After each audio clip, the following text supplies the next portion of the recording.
വെളിപ്പാട് പുസ്തക പഠനം പാർട്ട് നമ്പർ 23. ദൈവനാമം മഹത്വപ്പെടുമാറാകട്ടെ. വെളിപ്പാട് പുസ്തകം 1-ാം അധ്യായം 19-ാമത്തെ വാക്യത്തിൽ 3 വിഭജനങ്ങളെക്കുറിച്ച് ആമുഖമായി നാം കണ്ടിരുന്നു. നീ കണ്ടത്, ഇപ്പോഴുള്ളത്, ഇവയ്ക്ക് ശേഷം എന്നുള്ളതാണ്. നീ കണ്ടത് എന്നുള്ളത് മഹത്വപൂർണനായ ക്രിസ്തുവിനെ ആയിരുന്നു എന്നുള്ളത് നാം ചിന്തിച്ചു കഴിഞ്ഞു. ഇപ്പോൾ ഉള്ളത് എന്നുള്ളത് കൃപാകാലത്ത് നിലവിലുള്ള സഭയെയാണ് ഉദ്ദേശിക്കുന്നത്. ഇവയ്ക്ക് ശേഷം എന്നുള്ളത് സഭാ കാലയളവിന് ശേഷമുള്ള കാര്യത്തെക്കുറിച്ച് വിവരിക്കുന്ന ഭാഗമാണ്. നാം കഴിഞ്ഞ ദിവസങ്ങളിൽ ചിന്തിച്ചു വന്നത് കൃപാകാലത്ത് നിലവിലുള്ള സഭയെക്കുറിച്ചായിരുന്നു. അതിൻ്റെ അവസാനത്തെ സഭയായ ലവോദിക്ക കാലഘട്ടത്തിൽ ദൈവമക്കളുടെ ആത്മീയ നിലവാരം എങ്ങനെ ഇരിക്കുന്നു എന്നുള്ളതായിരുന്നു നാം ചിന്തിച്ചത്. 4-ാം അധ്യായം 1-ാമത്തെ വാക്യത്തിലേക്ക് വരുമ്പോൾ, അനന്തരം സ്വർഗത്തിൽ ഒരു വാതിൽ തുറന്നിരിക്കുന്നത് ഞാൻ കണ്ടു എന്ന് യോഹന്നാൻ രേഖപ്പെടുത്തുകയാണ്. അനന്തരം എന്നതുകൊണ്ട് അർത്ഥമാക്കേണ്ടത് മറ്റൊരു യുഗത്തിലേക്ക് പ്രവേശിച്ചു എന്നുള്ളതാണ്.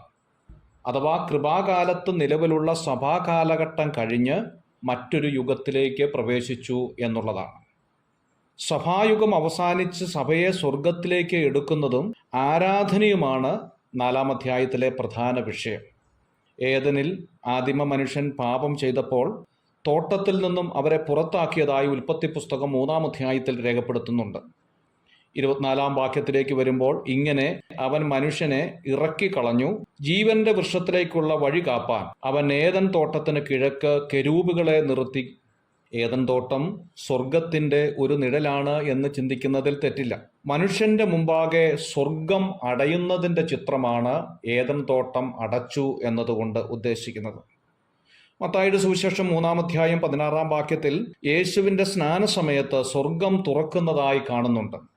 യേശു വീണ്ടെടുപ്പുകാരനാണ് എന്ന് സ്വർഗം സാക്ഷീകരിക്കുന്ന അനുഗ്രഹീതമായ ഒരു സമയമായിരുന്നു മത്തായിയുടെ സുവിശേഷം 3-ാം അധ്യായം 16-ാമത്തെ വാക്യം. യോഹന്നാൻ ഇവിടെ കാണിക്കുന്നത് സഭയുടെ സാദൃശ്യമാണ്. വീണ്ടെടുപ്പ് പൂർത്തിയാക്കി സഭയെ ചേർക്കുന്ന അനുഗ്രഹീതമായ സാദൃശ്യമാണ് ഇവിടെ സ്വർഗം തുറന്നു എന്നതുകൊണ്ട് ഉദ്ദേശിക്കുന്നത്. കാഹളനാദം പോലെ എന്നോട് സംസാരിച്ച് കേട്ട ആദ്യത്തെ ശബ്ദം എന്നോട് ഇവിടെ കയറി വരിക എന്ന് പറയുന്നുണ്ട്.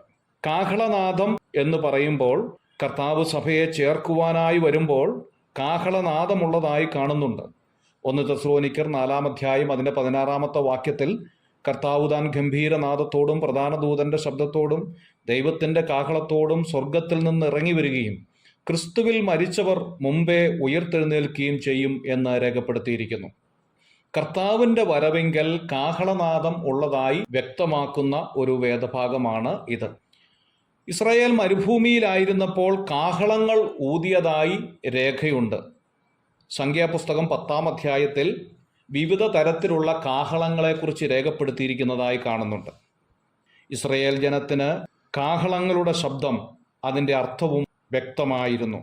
1 കൊരിന്ത്യർ 14-ാം അധ്യായം അതിൻ്റെ 8-ാമത്തെ വാക്യത്തിൽ കാഹളം തെളിവില്ലാതെ നാദം കൊടുത്താൽ പടയ്ക്കാർ ഒരുങ്ങും എന്നും കാണുന്നുണ്ട്. അങ്ങനെയെങ്കിൽ കാഹളത്തിൻ്റെ അർത്ഥം കർത്താവിൻ്റെ വരവാണ് എന്നത് വ്യക്തമാണല്ലോ. ദൈവസഭയെ ഈ ഭൂമിയിൽ നിന്ന് എടുക്കപ്പെടുന്നതിൻ്റെ മനോഹരമായിരിക്കുന്ന ഒരു ചിത്രമാണ് കാഹളനാദം പോലെ എന്നോട് സംസാരിച്ച് കേട്ട ആദ്യത്തെ ശബ്ദം എന്നോട് എന്നതുകൊണ്ട് അർത്ഥമാക്കുന്നത്. അഥവാ ദൈവസഭ ഭൂമിയിൽ നിന്ന് എടുക്കപ്പെടുന്നതിൻ്റെ മനോഹര ചിത്രമാണ് 4-ാം അധ്യായത്തിൽ നമുക്ക് കാണാൻ സാധിക്കുന്നത്. God bless you.